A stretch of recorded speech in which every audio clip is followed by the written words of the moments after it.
রাজাকারকে যখন এই দেশের আপামর জনসাধারণ রক্ত দিয়ে বিদায় করেছে, সেই মুহূর্তে দেশে এবং বিদেশে বসে একটি কুচক্রী মহল এই গণমানুষের যে দ্বিতীয় স্বাধীনতা, সেই স্বাধীনতার অর্জনকে ধূলিসাৎ করার জন্য নানা ধরনের চক্রান্ত করছে।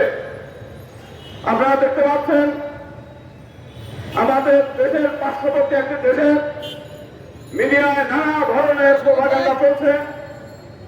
এখনো অনেক রাজনৈতিক নেতারা বলছে শেখ হাসিনা এখনো বাংলাদেশের প্রধানমন্ত্রী, তাকে বিমানবন্দর থেকে রিসিভ করে আমাদের নিয়ে আসতে হবে।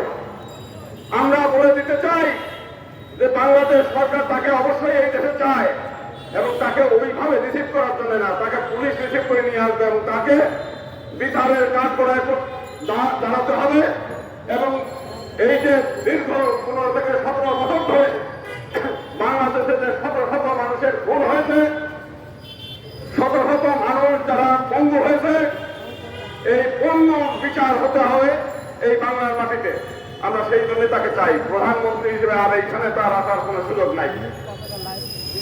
প্রিয় বন্ধুগণ, আমরা দেখতে পাচ্ছি মাইনরিটি নির্যাতনের অজুহাত। এখানে মাইনরিটি নির্যাতন হয় নাই এটা আমরা বলি নাই। 2008 থেকে 2023 সাল পর্যন্ত নাসিরনগর, যশোরের অভয়নগর, চট্টগ্রামের হাটহাজারী, কুমিল্লা চৌমোহনী, রংপুরের ঠাকুরপাড়া, পীরগঞ্জ সহ দেশের বিভিন্ন অঞ্চলে একের পর এক গ্রাম জ্বালিয়ে দেওয়া হয়েছে। এবং আমরা স্পষ্ট করে জানাতে চাই প্রত্যেকটি ঘটনার ইন্ধনদাতা ছিল আওয়ামী লীগ এবং প্রত্যেকটি ঘটনা শুধু ইন্ধন না, অর্গানাইজ করেছে তারা। এবং এখনো পর্যন্ত তারা হিন্দু সম্প্রদায়কে ঢাল হিসেবে ব্যবহার করে তারা এই দেশে অস্থিতিশীল পরিবেশ তৈরি করার নানাবিধ চক্রান্ত চালিয়ে যাচ্ছে। আমরা কোন অবস্থাতে এই দেশের দেশপ্রেমিক জনগণ আমরা এই চক্রান্ত হতে দেব না। আমরা যে কোনো মূল্যে এটা রুখে দেব। আমরা 5 তারিখের ঘটনায় এদেশের হিন্দু সম্প্রদায়ের উপর নির্যাতন হয়েছে, কিন্তু এদেশের মুসলিম সম্প্রদায়ের উপর নির্যাতন হয়েছে। শেখ সেলিম, শেখ হেলাল, শেখ তন্ময়, আপনার আব্দুল্লাহর বাড়ি, বিশ্বনন্দিত ক্রিকেটার মাশরাফির বাড়িতেও আগুন ধরেছে। আমার নিজের এলাকার রেলমন্ত্রী জিল্লুল হাকিমের বাড়িতেও হামলা হয়েছে। এবারের যে হামলা, সেটা আমরা প্রথম থেকেই বলছি এটা ছিল রাজনৈতিক। সেই রাজনৈতিক আমাদের বর্তমান সরকার বলেছে যে প্রতিটি হামলার বিচার হবে, সে রাজনৈতিক হোক আর সাম্প্রদায়িক হোক, এবং এর ক্ষতিপূরণ দেওয়ার কথা বলেছে। এরপরেও কেন এটা নিয়ে বার্গেনিং চলছে, কেন এটা নিয়ে অপপ্রচার চলছে, আমরা এরই করি নাই। আমরা দীর্ঘ 17 বছর আওয়ামী লীগ শাসন আমলে ভারত কিন্তু একটি টু শব্দ করে নাই বাংলাদেশের নির্যাতন নিয়ে। অথচ ওই 13 বছরে 17 বছরে বাংলাদেশের 2.8% হিন্দু কমেছে শুধুমাত্র আওয়ামী লীগের নির্যাতনে।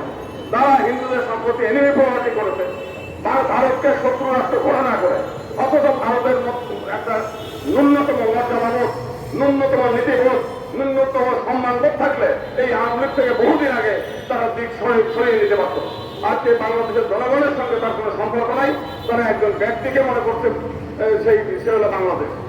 সেই কারণেই আমরা ভারত সহ আমেরিকা সহ পৃথিবীর সমস্ত মানুষকে জানিয়ে দিতে চাই যে এই দেশের জনগণের সঙ্গে সম্পর্ক করতে হবে, কোনো ব্যক্তির সঙ্গে না, কোনো রাজনৈতিক দলের সাথে না। আমি এইটা বলে আমি আমার বক্তব্য শেষ করছি। একটু দেরিতে করেন, আগে এদের বিচার হবে, শাস্তি হবে, সমস্ত জায়গায় সংস্কার হবে, এরপরে নির্বাচন দেন। তার আগে আমরা নির্বাচন চাই, আমরা আগে শাস্তি চাই। আগে যারা পঙ্গুত্ব বরণ করেছে, যারা নিহত হয়েছে, তাকে তাদের চোখের জল এবং তাদের এই পঙ্গুত্বের যে হাহাকার, এইটার আগে নির্বাচন হতে হবে। ধন্যবাদ।